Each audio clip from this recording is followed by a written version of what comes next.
नमो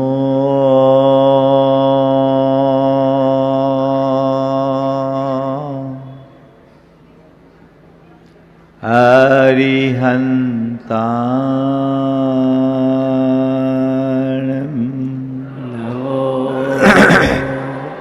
अरिहन्ताणं नमो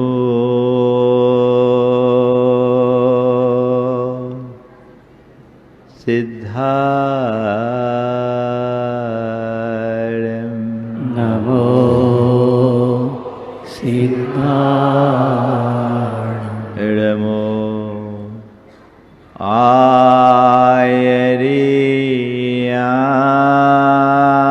आयर्याणं नमो आयर्याणं नमो उवध्यायाणं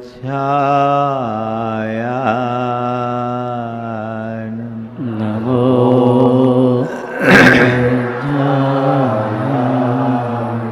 नमो लोये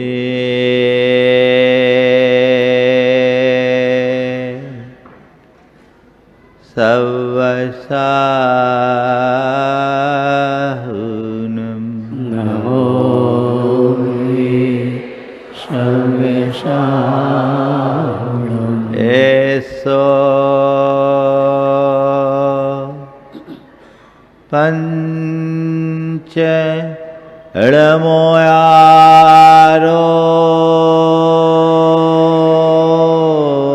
एसो नमो यारो सवपाव पणाशिनो सर्वे पावप्रणाशिनो मंगलालं च सव्येसिं मङ्गलालं च सर्वेषिं पढ़मं हो मंगलम् परमं होय मङ्गलम्।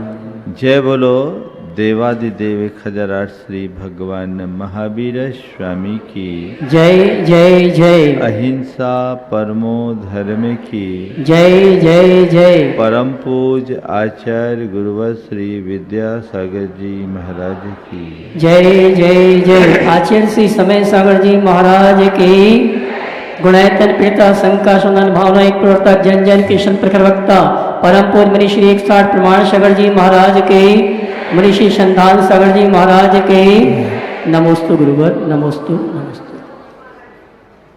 आज गणतंत्र दिवस है। सुबह से आप सब लोगों के मन में अलग उमंग और उल्लास दिख रहा है, लेकिन मेरे देखे आज का दिन कैलेंडर की एक तारीख मात्र नहीं है कि हम एक दिन के लिए मनाएं और काम हो जाए। आज का दिन भारत को जानने और समझने का दिन है। गण और तंत्र इन दोनों के साथ जुड़े अंतर संबंध को पहचानने का दिन है।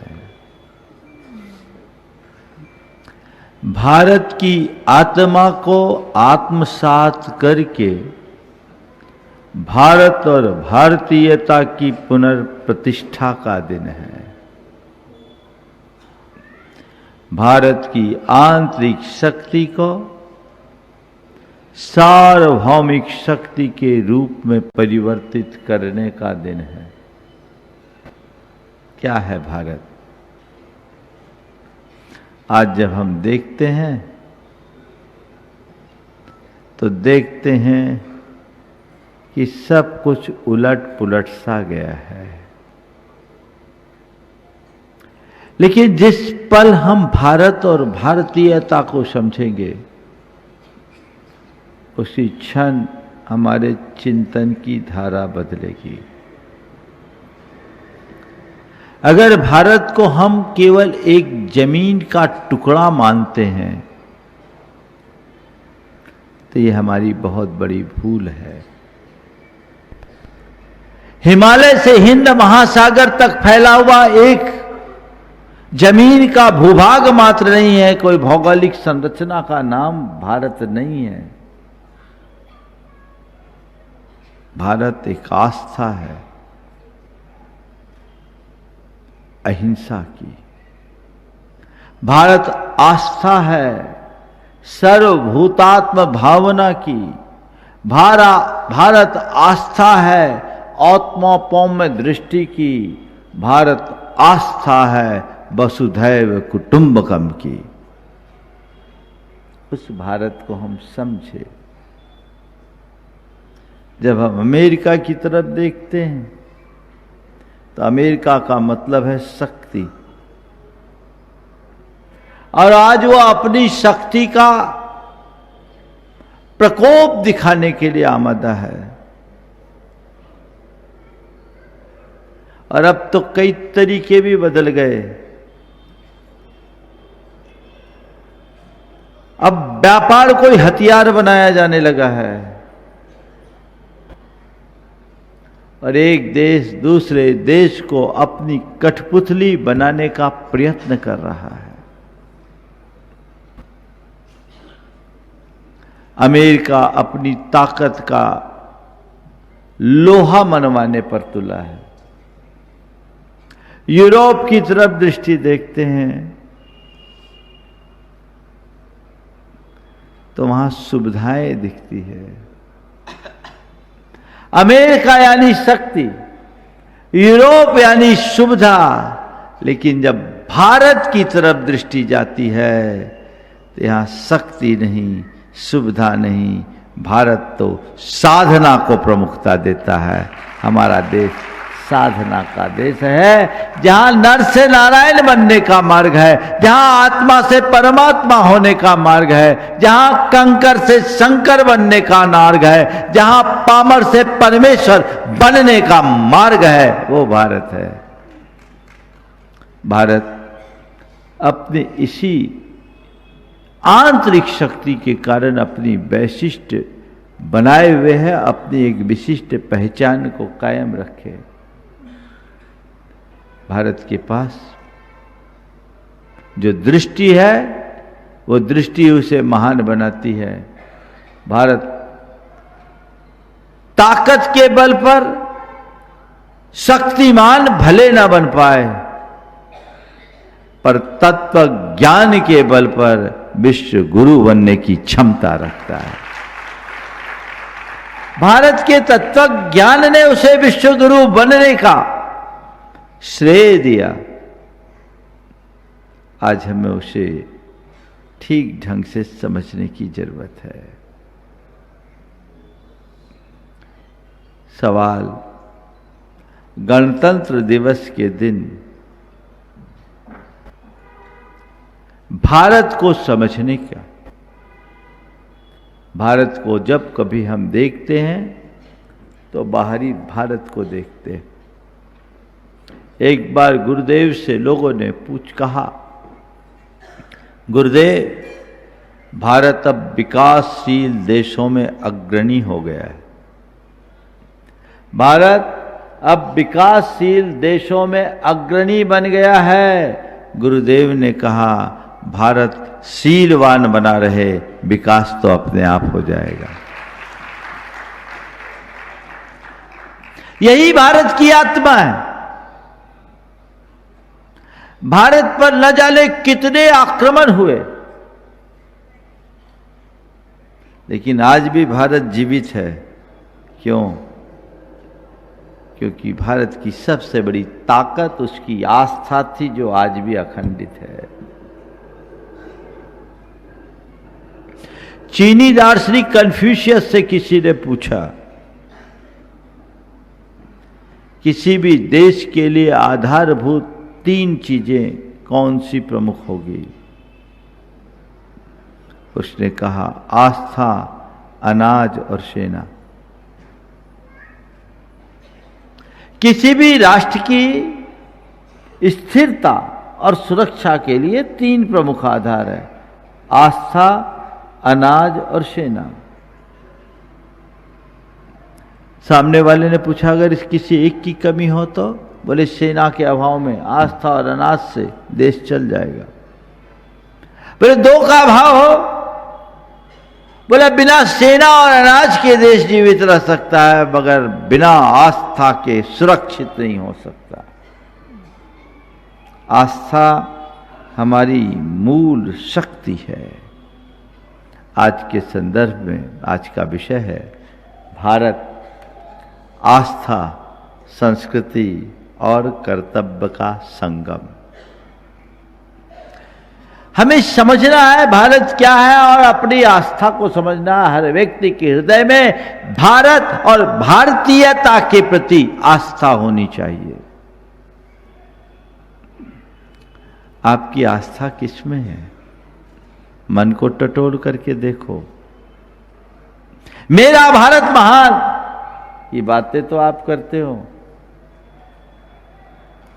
पर भारत की महानता को आत्मसात करने की दृष्टि कभी हुई?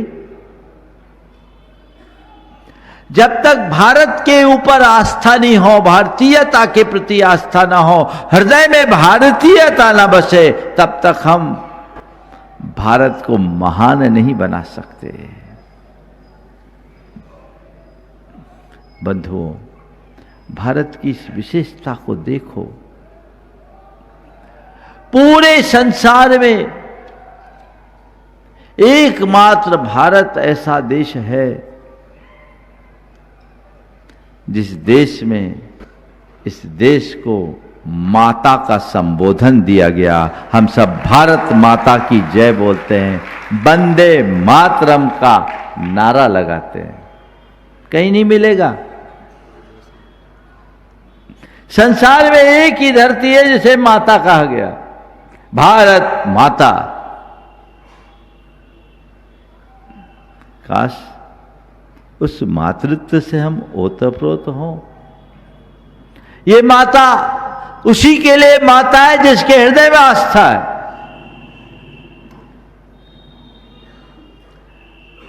आप अपने मन से पूछो, भारतवासी हो? महाराज, इसमें कोई संशय है? भारत पर आस्था है? महाराज, इसमें भी कोई शक? तो संत कहते हैं, अगर तुम्हारे हृदय में भारत के प्रति आस्था है तो भारतीयता के प्रति भी आस्था होनी चाहिए। बोलो, कितनी आस्था है तुम्हारी भारत और भारतीयता पर? अगर सच्चे अर्थों में भारत के प्रति आस्थावान बनना चाहते हो, भारतीयता को प्रमुखता दो, और भारतीयता को प्रमुखता देने के लिए स्वदेशी को अपनाना शुरू करे। जिस तरह की वैश्विक परिस्थितियां निर्मित हो रही है, उनका सामना हम तभी कर पाएंगे जब प्रधानमंत्री जी के कथनानुसार लोकल को वोकल बनाओगे। लेकिन ये सब चीजें नारों तक सीमित है, सब की नारा कर रहे हैं। बोलो, भारत का सम्मान चाहते हो, भारत को आगे बढ़ाना चाहते हो, सो उठे तुम्हारी शेविंग क्रीम देसी थी कि विदेशी? तुम जिस साबुन से नहाए वह स्वदेशी था कि विदेशी? तुमने जो पेस्ट किया वह स्वदेशी है या विदेशी? तुम जो कपड़े पहनते हो वह स्वदेशी या विदेशी? तुम जो जूते पहनते हो वह स्वदेशी या विदेशी? विचार करो। दैनिक उपभोग की चीजों में भारत माता की जय बोलने वाले विदेशी चीजों को अपनाने में अपना गौरव समझते हो? बोलो। तुम चश्मा लगाओगे तो विदेशी, घड़ी पहनोगे तो विदेशी, टी शर्ट पहनोगे तो बॉस का चाहिए, यूएस पोलो चाहिए। आखिर तुम्हारा आत्मगौरव कहां है? तुम्हारा देश प्रेम कहां है? क्या इनके विकल्प हमारे पास सुलभ नहीं है? आस्था जगाइए भारत पर, भारतीयता पर, और आज एक प्रण लीजिए कि हम स्वदेशी को प्रमुखता देंगे। किसको देंगे? स्वदेशी को। बहुत बड़ी जिम्मेदारी है। बच्चे बच्चे को यह काम करना चाहिए। कोई चीज यदि हमें कमतर भी हो तो स्वीकार है, और मांगी भी हो तो स्वीकार है, क्योंकि हमें अपने देश और स्वदेशी से प्यार है। स्वदेश और स्वदेशी से प्यार होना चाहिए।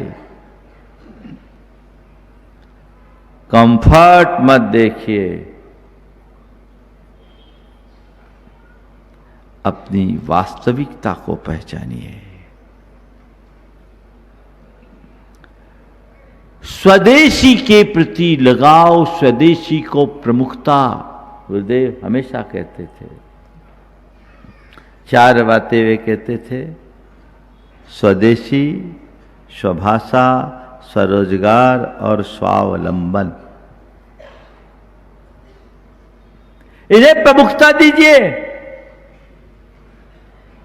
प्रण कीजिए कि हम स्वदेशी का ही उपयोग करेंगे।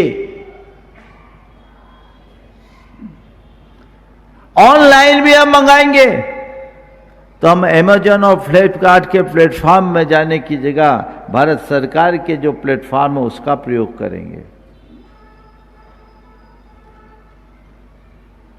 आप सब कुछ तो पाश्चात्य का प्रयोग कर रहे हैं।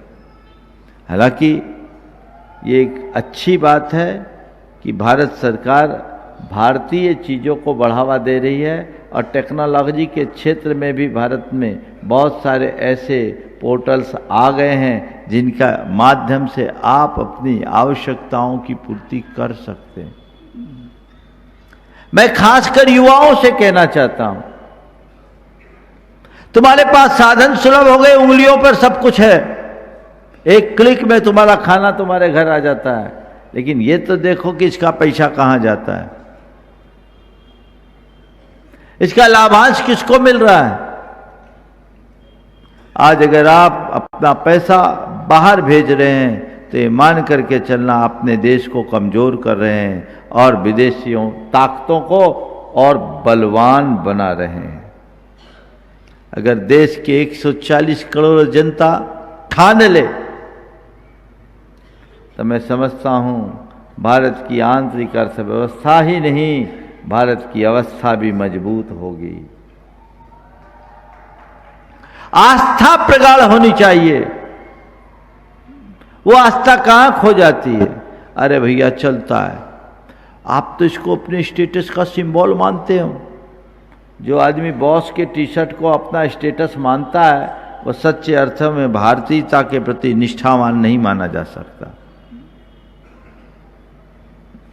स्वदेशी को प्रमुखता देने का प्रण आज लीजिए।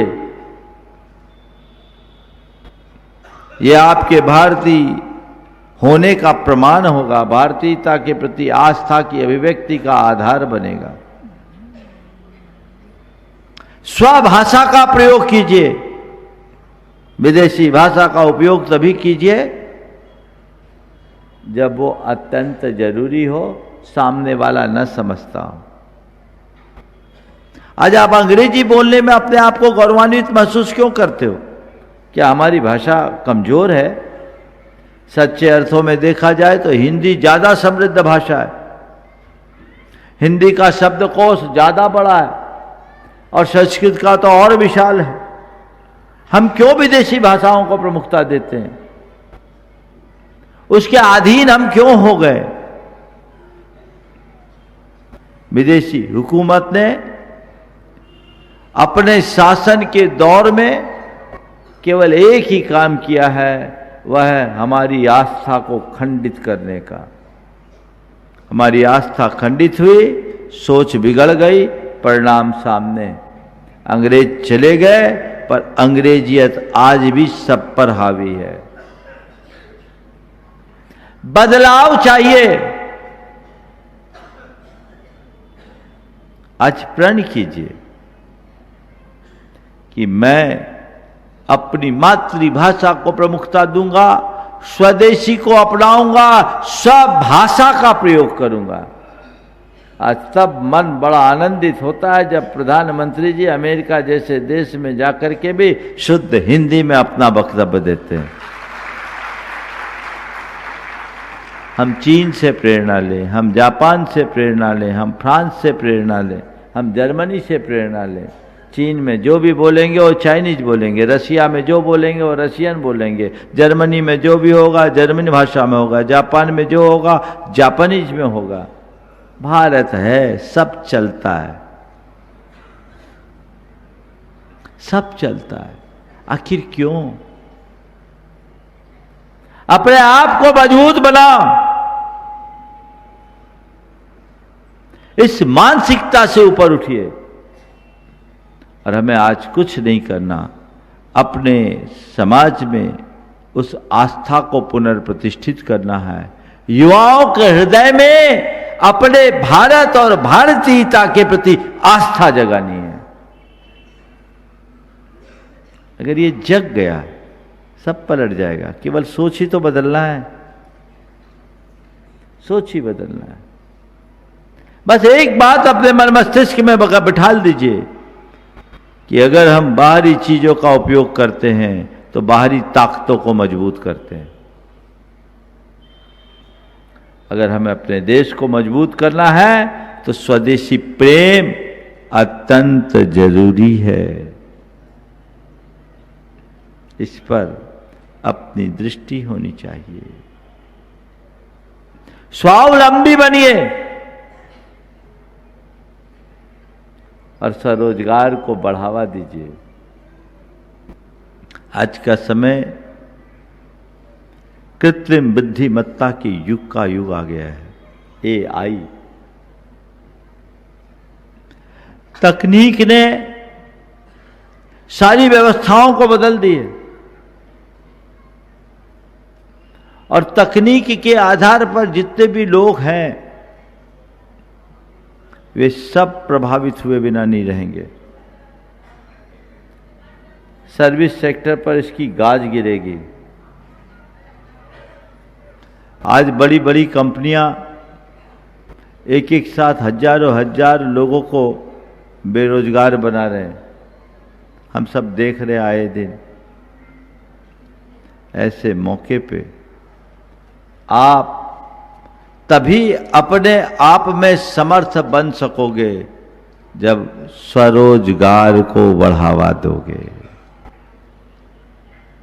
अपना कौशल विकास चाहिए, स्किल डेवलपमेंट।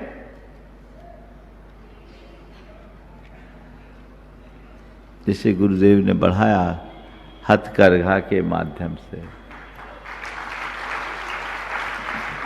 जब गुरुदेव ने इस अभियान को हम सब के लिए दिया तब AI नहीं आया था, लेकिन वे तो क्रांत दृष्टा थे।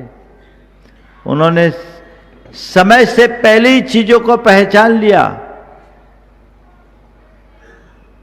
वो काल नहीं, काल की चेतना को भी जानते थे। हमें बताया कुछ काम ऐसे हैं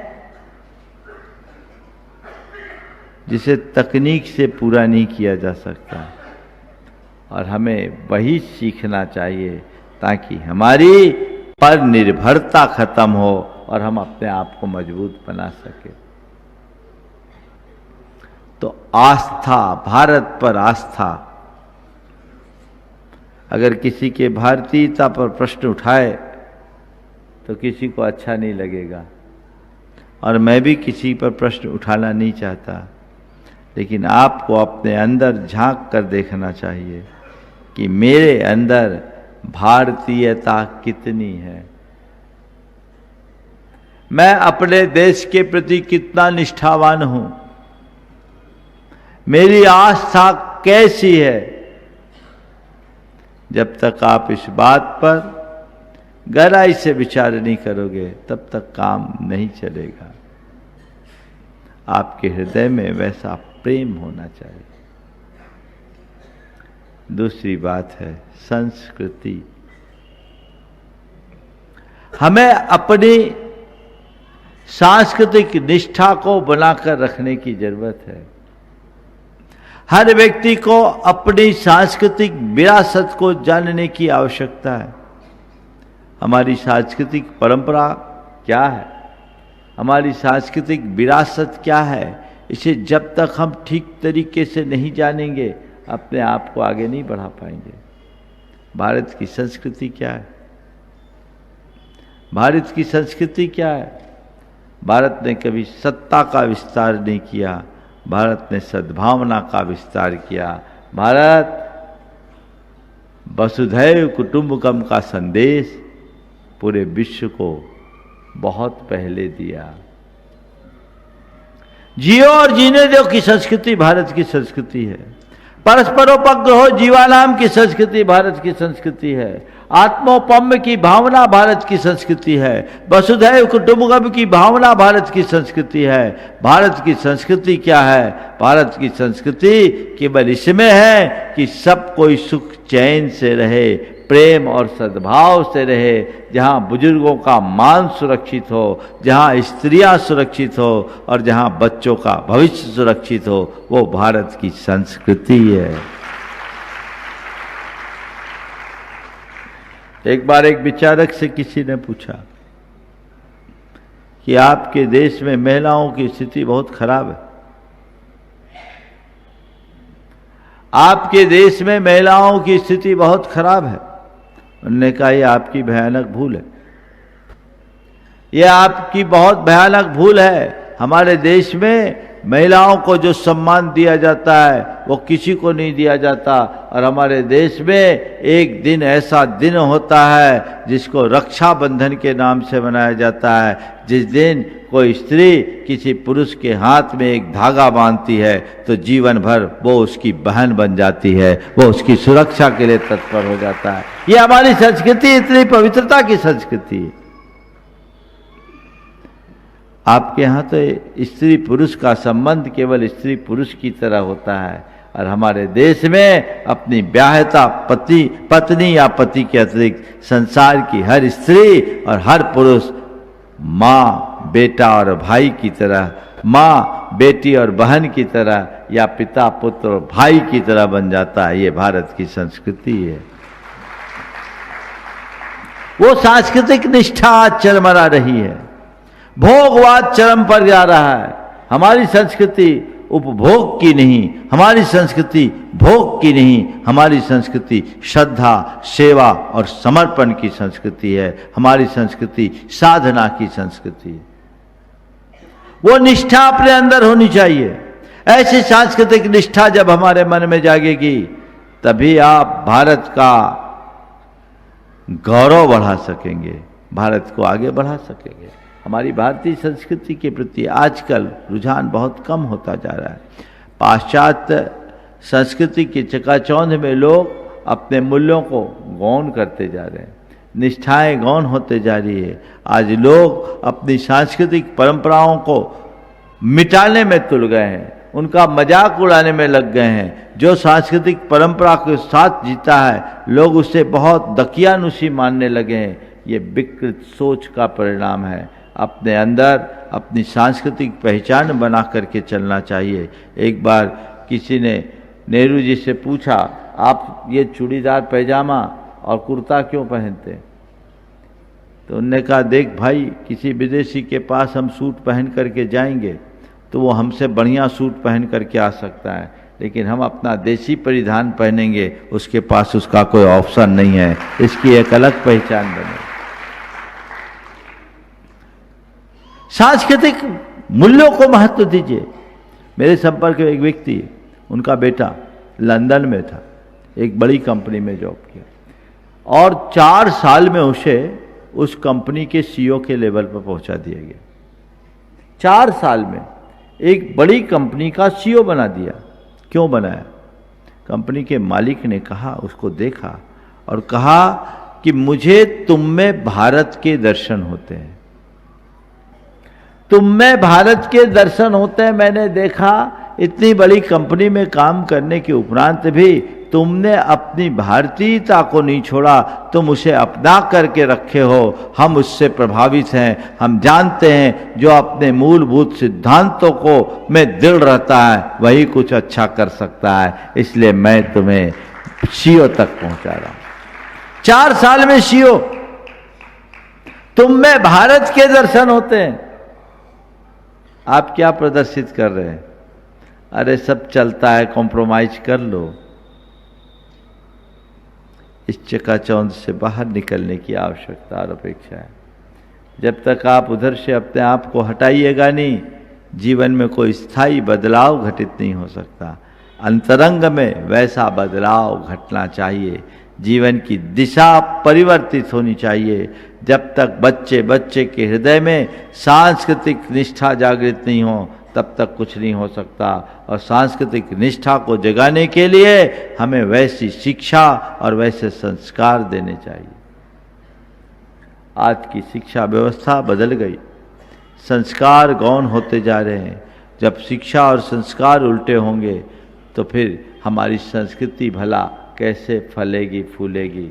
हम अपनी संस्कृति को फलीभूत देखना चाहते हैं तो हमें चाहिए कि हम अपने अंदर के संस्कारों को परिष्कृत करें और अपनी संतानों को वैसी शिक्षा देने का प्रयत्न करें। सांस्कृतिक चेतना जगनी चाहिए। जब तक हमारी सांस्कृतिक निष्ठा जीवित है तब तक सब कुछ सुरक्षित है। जिस दिन वो समाप्त, सब कुछ समाप्त हो जाएगी। वो जगाइए।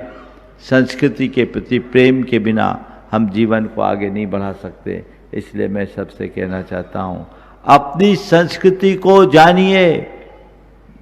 थोड़ा पढ़िए कि क्या हमारी परंपरा रही, क्या हमारी विरासत रही, हमारी संस्कृति कितनी उदात्त रही। हमारी संस्कृति कभी किसी पर आक्रमण करना नहीं सिखाई। हमारी संस्कृति ने सदैव रक्षा का पाठ पढ़ाया। हमारी संस्कृति ने शत्रु को भी क्षमा करने का रास्ता दिखाया। हम उस सांस्कृतिक परंपरा को अपनाने वाले लोग हैं। हमें उस उदात्त परंपरा को समझने की जरूरत है और इसके लिए चाहिए कि बच्चे को भारत का इतिहास पढ़ाया जाए। वो इतिहास नहीं जो हमें विदेशियों ने लिखा, वो इतिहास जो भारत का मूल इतिहास है।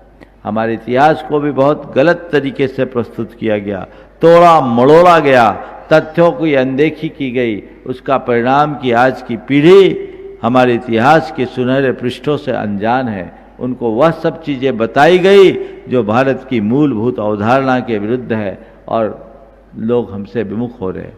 दूसरी बात, आज की शिक्षा में अब लोगों को भारत और भारतीयता का पाठ नहीं पढ़ाया जाता है। आज कालिदास और मार्क्स का ज्ञान नहीं दिया जाता। अब तो शेक्सपियर और टॉल्स्टॉय को पढ़ाया जाता है। तो फिर पढ़ेंगे क्या?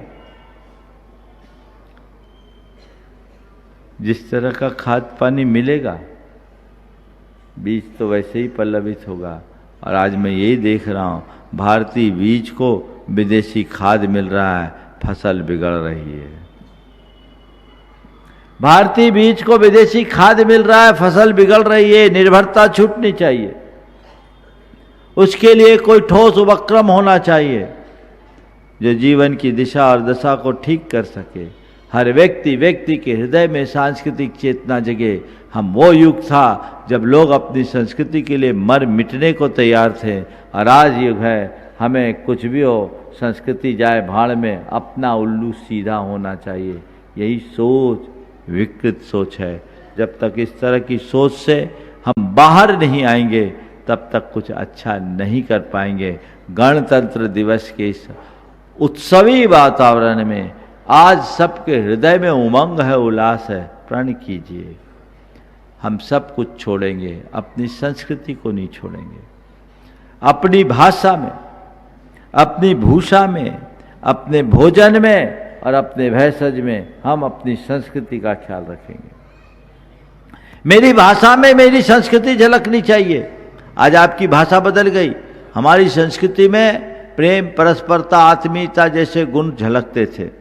अलग अलग व्यक्ति के लिए अलग अलग शब्द थे, अलग अलग रिश्ते के लिए अलग अलग शब्दों का प्रयोग करा जाता था। कोई पिता होता, कोई माँ होती, कोई चाचा होता, कोई चाची, कोई ताई जी, कोई ताऊ जी, कोई फूफा जी, कोई फूफी जी, कोई भाई, सब थे। अब क्या हो गया?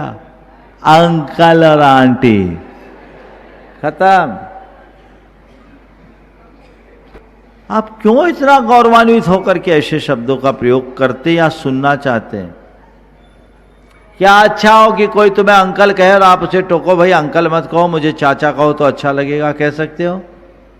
हालांकि किसी बहन जी को आंटी कह दो तो भड़क जाती हो, वो आंटी कहलवाना नहीं चाहती। लेकिन अगर कोई कहे भी तो उनसे कहो कि तुम मुझे दीदी कह सकते हो, तुम मुझे चाची कह सकते हो, तुम मुझे बुआ कह सकते हो, पर आंटी कहने की कोशिश मत करो। बदलाव, इससे सोच बिगड़ती है, दृष्टिकोण बदलता है।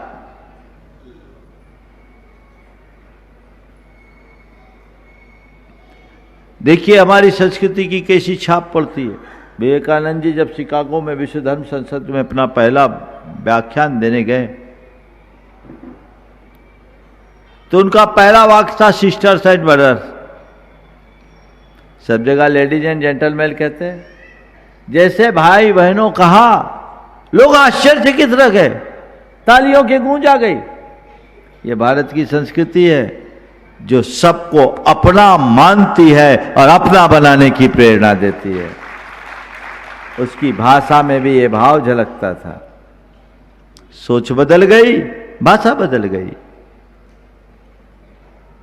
हमें उस पर ध्यान देना है, अपनी सांस्कृतिक पहचान को कभी नहीं खोना। विवेकानंद जी की प्रसिद्धि हुई, एक पत्रकार उनसे मिलने गया। सोचा विवेकानंद तो कोई सूटेड बूटेड जेंटलमैन होगा, लेकिन ये तो भगवा चोलाधारी थे।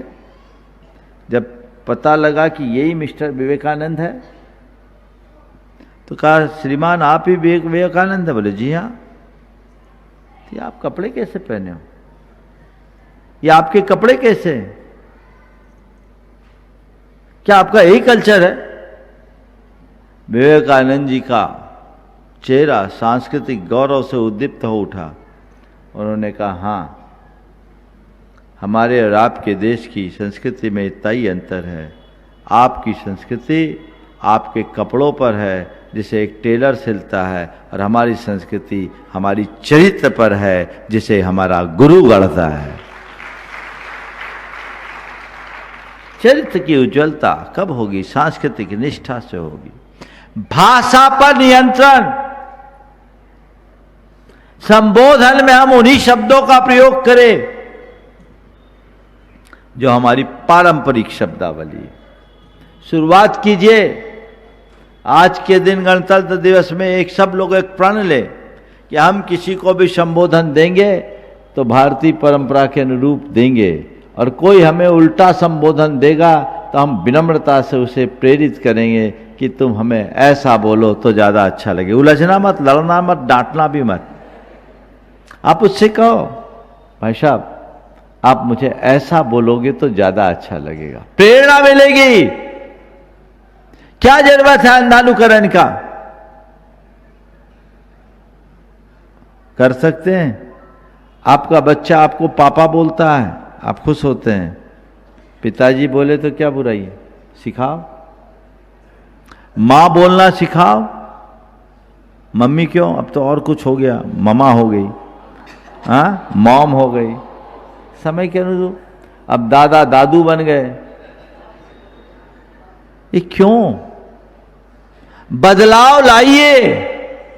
जिम्मेदारी आपकी है। भाषा में संस्कृति का प्रवाह रहता है। इसे हल्के में मत लीजिए। भारत को भारत के रूप में देखना चाहते हैं ना, तो भारत में भारत कब दिखेगा? जब भारतवासियों में भारतीयता दिखेगी तब ना। भारतवासियों में अंग्रेजियत दिखेगी तो भारत दिखेगा कि लंदन? बोलो क्या हो गया? क्या दिखेगा? अब किसकी झांकी दिखा रहे हो आप लोग?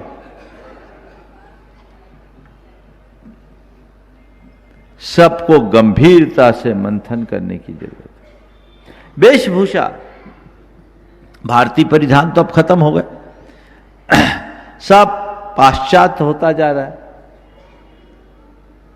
धोती पहनने वाले लोग बहुत थोड़े हैं। कितने लोग? हाँ, कल प्रहलाद जी पटेल आए थे धोती कुर्ता पे, अच्छा लग रहा था। क्या हम ऐसा नहीं कर सकते?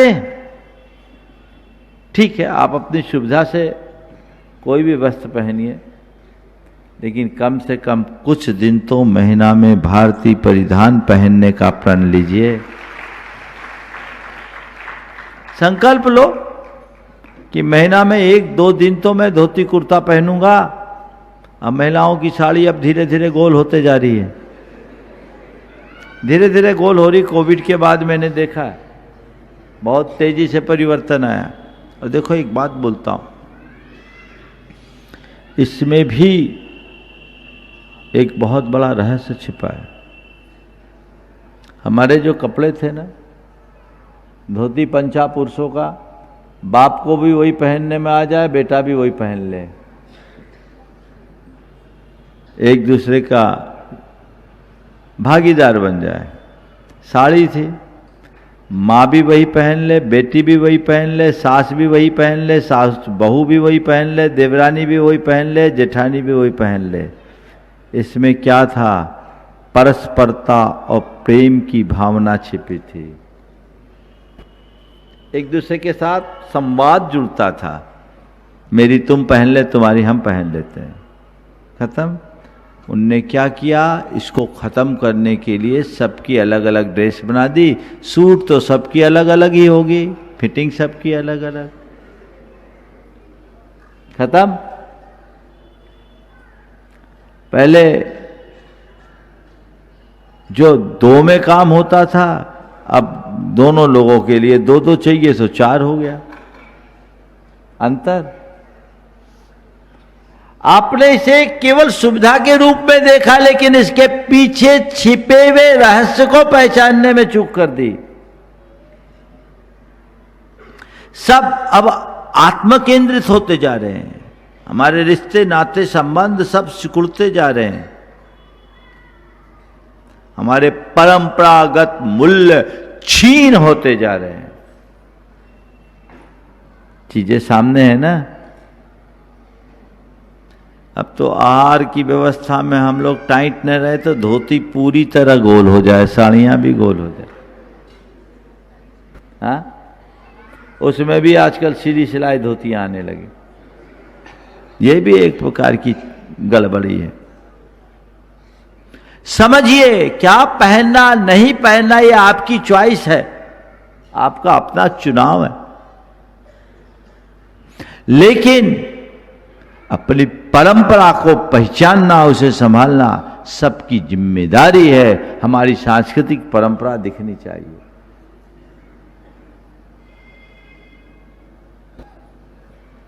क्यों नहीं हम ऐसा करें?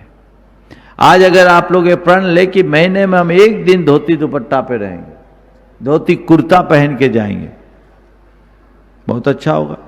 हमारे संपर्क में एक युवा है, राज मेहता, सबसे कम उम्र का एंटरप्रेन्योर बनकर एक्सपोर्ट इंपोर्ट का काम करने का अवार्ड उसको मिला। 24-25 साल का, भी पिछले 4-5 सालों से मुझसे जुड़ा हुआ है। वो देश विदेश कहीं भी जाता है, महीने में 3 दिन केवल धोती दुपट्टा पे रहता है,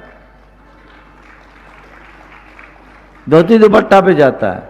विदेशी राष्ट्राध्यक्षों के पास भी जाता है, उनसे मिलने के लिए भी जाता है तो धोती दुपट्टा पहन करके ही जाता है। और उसमें उसको बड़ा गौरव अनुभव में आता है, लोग भी उसको उतना ही सम्मान देते हैं। क्या आप ऐसा नहीं कर सकते? शर्म आती है, क्या बात है।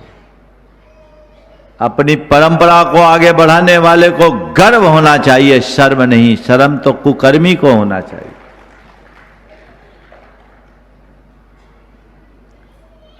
भाषा, भूषा, भोजन, संस्कृति की बात कर रहा हूं मैं आपको। बातें छोटी है, अर्थ गहरे हैं। खाना, पास्ता चाहिए, क्या क्या आप लोग कहते हैं, आप चाउमीन, नूडल्स, पता नहीं क्या क्या चीजें आप लोग खाते हैं, बर्गर,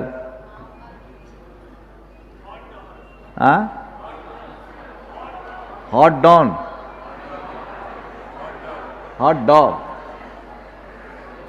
प्राय आजकल चीनी खाद्य पदार्थ आपके खाने में ज्यादा आ रहे हैं और अन्य विदेशी व्यंजन आप ज्यादा खा रहे हैं, जो ना आपकी संस्कृति के अनुकूल है ना सेहत के अनुकूल है।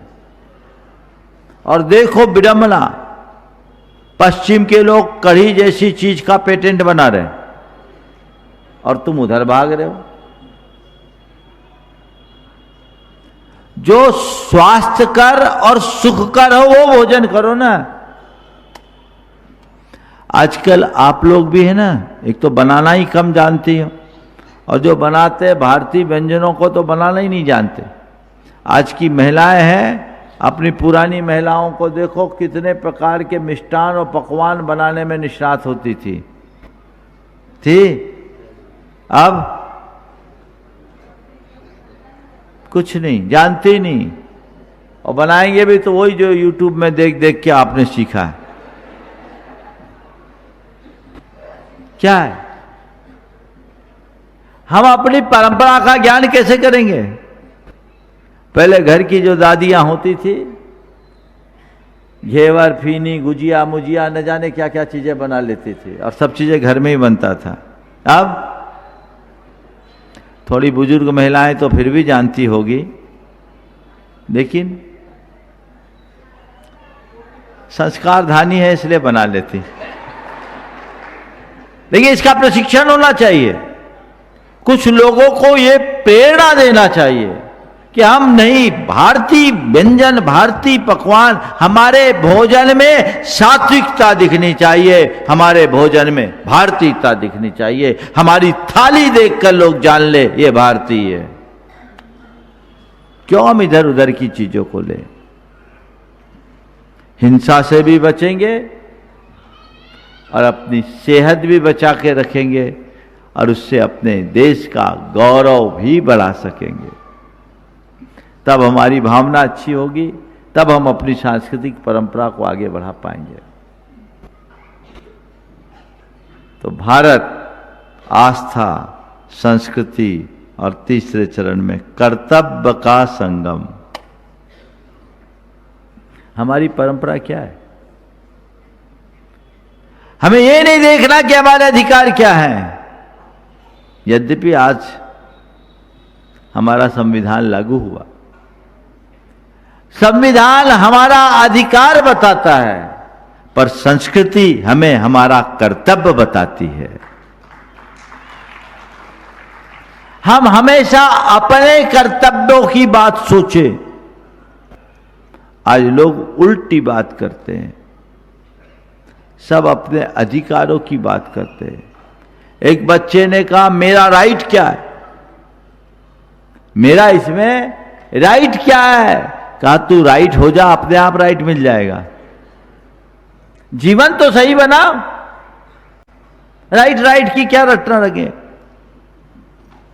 अपने कर्तव्य के प्रति सजग रहिए। हमेशा अपने जीवन को आगे बढ़ाना चाहते हैं तो हमारी संस्कृति एक ही पाठ पढ़ाती है, दूसरों के प्रति स्वयं के कर्तव्यों और स्वयं के प्रति दूसरों के अधिकारों का ख्याल रखो।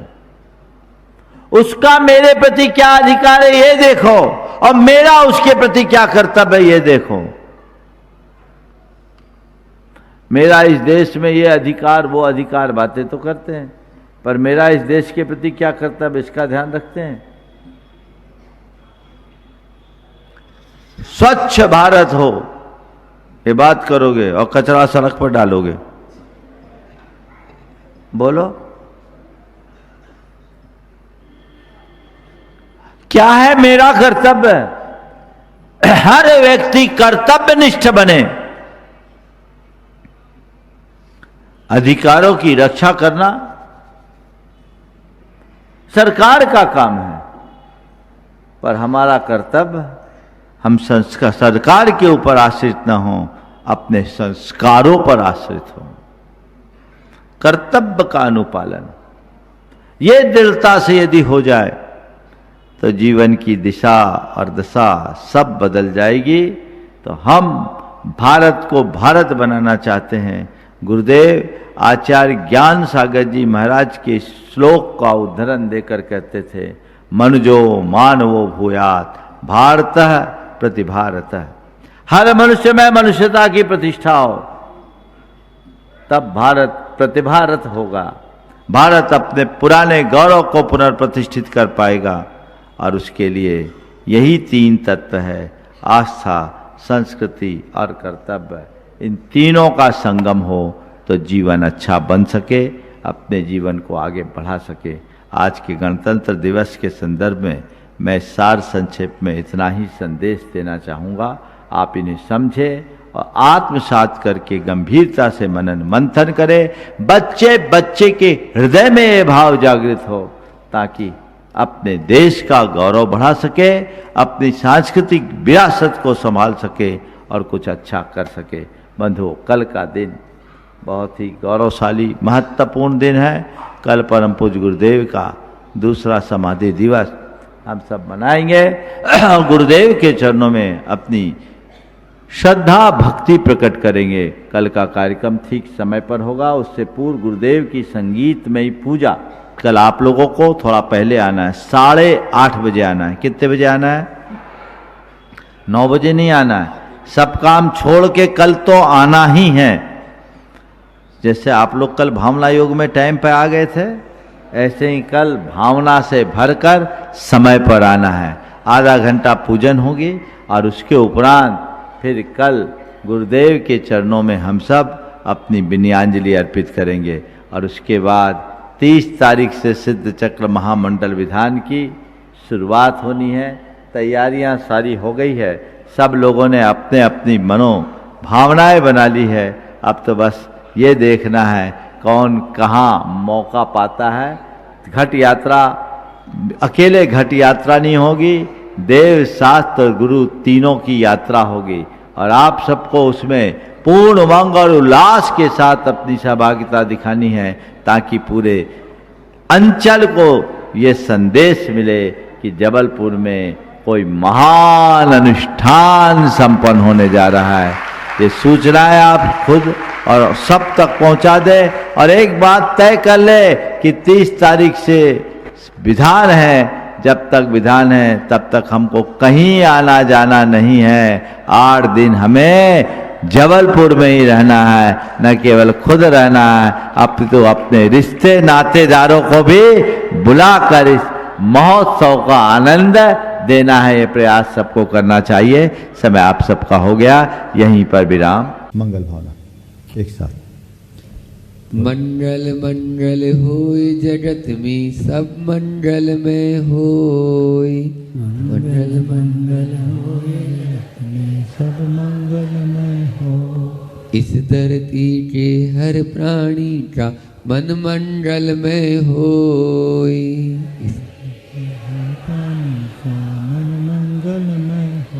कहीं क्लेश कालेश रहे ना दुख कहीं भी होय।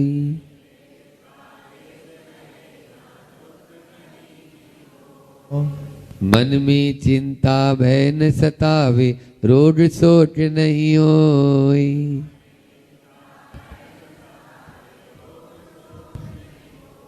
नहीं वैर अभिमान हो मन में, क्षोभ कभी नहीं होय।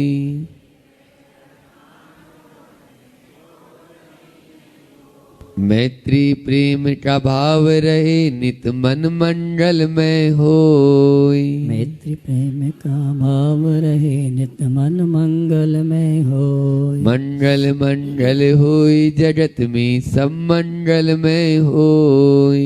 मंगल मंगल होय जगत में सब मंगल में होय। इस धरती के हर प्राणी का मन मंगल में होय। इस धरती के हर प्राणी का मन मंगल में होय। मन का सब संताप मिटे अरु अंतर उज्ज्वल होय। मन का सब संताप मिटे और अंतर उज्ज्वल हो। राग द्वेष और मोह मिट जाए आत्म निर्मल होय। राग देश और मोह मिट जाए आत्म निर्मल होय। प्रभु का मंगल गान करे सब पापों का क्षय होय। प्रभु का मंगल गान करे सब पापों का क्षय होय। इस जग के हर प्राणी का हर दिन मंगलमय होय। इस जग के हर प्राणी का हर दिन मंगल में हो। मंगल मंगल होय जगत में सब मंगलमय होय। मंगल मंगल होय जगत में सब मंगल में हो। इस धरती के हर प्राणी का मन मंगलमय होय। इस धरती के हर प्राणी का मन मंगल में होय। गुरु हो मंगल प्रभु हो मंगल धर्म सुमंगल होय। गुरु मंगल धर्म सुमंगल हो। मात पिता का जीवन मंगल परिजन मंगल होय। माता पिता का जीवन मंगल परिजन मंगल हो। जन का मंगल गण का मंगल मन का मंगल होय। जन का मंगल गण का मंगल मन का मंगल हो। राजा प्रजा सभी का मंगल धरा धर्म में होय। राजा प्रजा सभी का मंगल धरा धर्म में हो। मंगल मंगल होय जगत में सब मंगल में होय। मंगल मंगल होय जगत में सब मंगल में हो। इस धरती के हर प्राणी का मन मंगल में होय। इस धरती के हर प्राणी का मन मंगल में होय।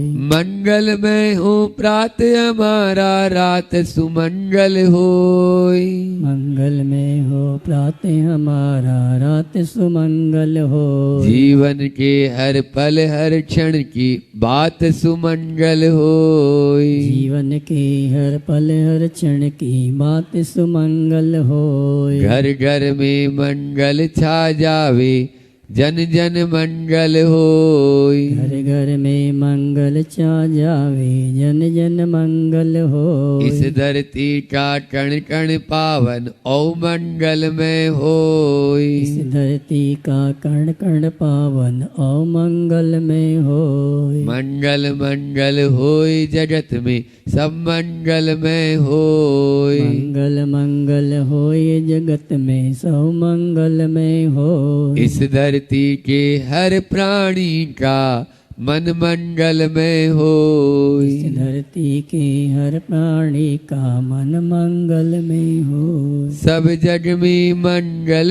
बड़े सब जग में मंगल बड़े टले अमंगल भाव टले अमंगल भाव है प्रमाण की भावना हे प्रमाण की भावना सब में हो सद्भाव। सब में हो सद्भाव। बोले परम पूज्य मुनि श्री 108 प्रमाण सागर जी महाराज की।